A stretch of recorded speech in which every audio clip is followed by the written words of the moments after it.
I'd like to send my heartfelt greetings to all of you in our BYU community during these new, different, and uncertain times. Even though classes have changed, and for some of you, your location has changed, you are still a vital part of our community. And this community, perhaps now more than ever, is a vital part of your unique BYU education.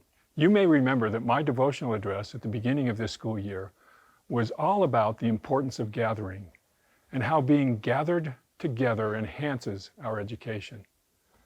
Joseph Smith observed that one of the principal objects of our coming together is to obtain the advantages of education. There is something powerful about a community of disciples of Jesus Christ who view themselves not just as isolated individuals pursuing their own goals, but as part of a covenant community gathered together to realize their full potential as children of God. But for many of us, the events of the last week seem to have torn apart that compact society as our community has suddenly dispersed. In such an environment, how can we still create and enjoy the benefits of such a community? May I suggest 3 things we can each do to build our community, even in these challenging times when we are physically separated.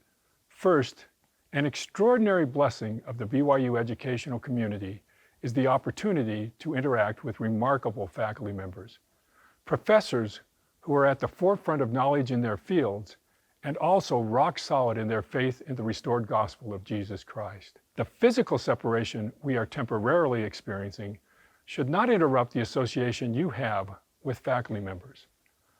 I invite you to reach out to them virtually and respond when they reach out to you. Seek opportunities to engage with them individually and in groups in academic efforts, as well as informal discussions. This extraordinary community of disciple scholars still offers you many advantages. Second, although you may no longer be sharing a room or a kitchen with your roommate or attending ward prayer in the evening, your association with fellow students can continue to enrich your BYU experience, and you can enrich theirs. The BYU community provides a vital support system, and it gives you the opportunity to serve others, an important aspect of the kind of character development that is a critical part of your education. Don't let distance diminish your support for each other, especially those who are neglected or on the margins. Reach out to classmates online, give a friend a call, share an encouraging text, and enjoy a friendly laugh. And pray for each other. Pray for your fellow students' academic success, emotional comfort, physical health, and spiritual strength. Your service to them will strengthen others, fortify our community, and help you develop the Christ-like character to which the aims of a BYU education point. Finally, remember to focus on joy. President Nelson referred to joy as a principle that will only become more important as the tragedies and travesties around us increase, a principle that is key to our spiritual survival. President Nelson then went on to say, and you have now heard this quoted over and over, the joy we feel has little to do with the circumstances of our lives and everything to do with the focus of our lives. Joy is the key to our spiritual survival in the trying times in which we live, as well as in the trying times that lie ahead of us. When we experience opposition, anxiety, heartache, pain, disappointment, and sorrow, things all of us are likely to face in our current circumstances, how are we to survive?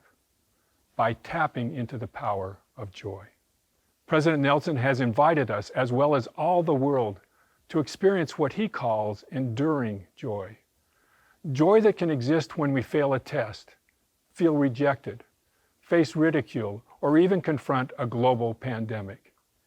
It is a joy that does not need to wait until midterms, finals, or a pandemic is over before we feel it. So don't wait for your circumstances to change before experiencing an increase of joy. Draw on the power of joy in every situation, including the one in which you presently find yourselves. Jesus Christ is not only the author and finisher of our faith, he is, in one sense, the author and finisher of our joy. We begin to have joy when we focus on Christ.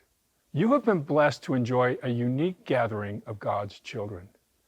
That gathering continues virtually and from a distance. You are not part of this community by accident. You have been gathered here by God to help you learn and develop Christ-like attributes.